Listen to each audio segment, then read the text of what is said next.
As I said earlier, the issue to me is dialectical stamina. That's really one of the main elements of this whole debate and discussion forum that we're taking part in. Um, and there's a lot of things. Basically, what defeats dialectical stamina? Well, first of all, by putting it as the stamina, it's my own ability to keep talking on a subject, and adding new things and genuinely talking. Not just being a brick wall either, but actually the dialogue continuing. How long can I continue a dialogue? Well, the things that interfere with that, the first thing is just, when am I going to get tired? So, I started looking at the things that make me tired. Well, one of the things is, so I get really angry at someone and burst out at them.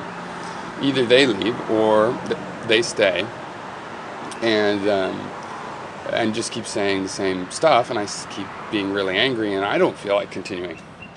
So I find that if I avoid that in the first place, that I can stomach the whole situation much longer. Also, I found out that, I can tell insults to people that will make them go away. And if I do blurt out at them, even if I have the ability to keep going, like just to keep being aggro, that I've sent them away, and that reflects on the endurance of the dialogue as well, and is a way to cop out. So, for example, if my dialectical stamina is waning and I'm like, I've got to bail on this conversation, it's a cheap way out to insult them in a way that they leave. And then I can feel like I'm the man and have the stamina, but really I was running out of energy.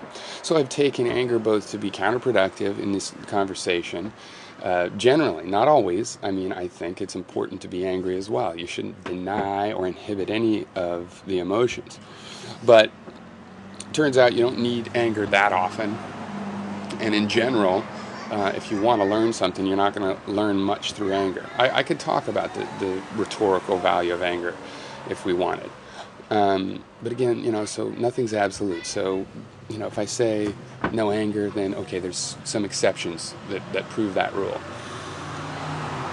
But anyway, so this is why I avoid anger as much as I can. It interferes with the ability of the conversation to go on. What do I get from the conversation?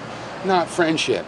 I'm not on here looking for friends, and then when somebody calls me a name that I'm not going to be friends with them because they have no respect, then I run off and look for another friend? I'm not looking for friends online. Okay, I've found friends anyway online, and that's great. I'm even more confident that they're real friends because I'm not looking for friends, And, I don't mean to be unfriendly. If that sounds unfriendly to you, no. Hey, I want to treat you decently and have a good conversation and treat you with respect and be friendly.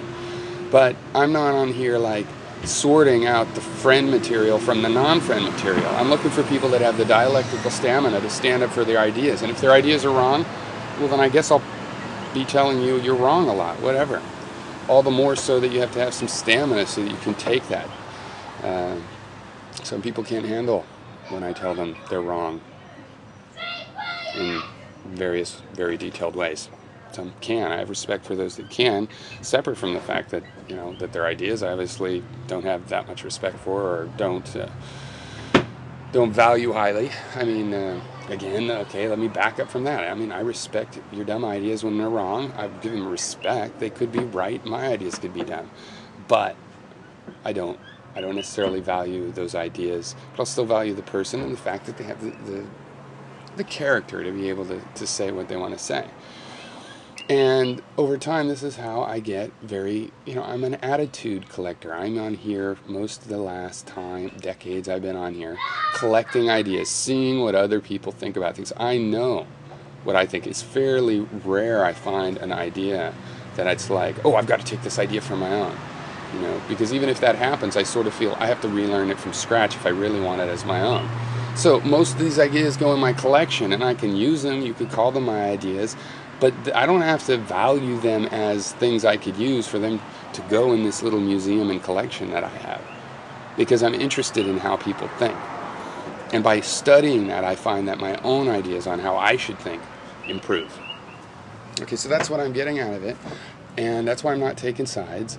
And you guys can all split up into your little what it would be dichometric groups.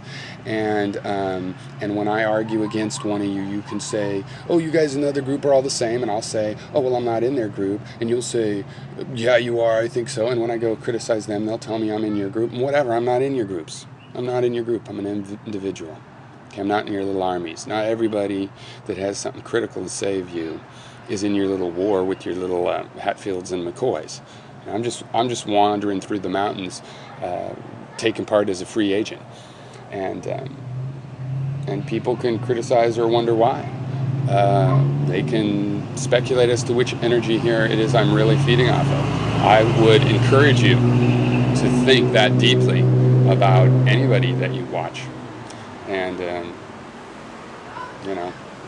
feel free to bring any of that up. I have many thoughts on those types of issues.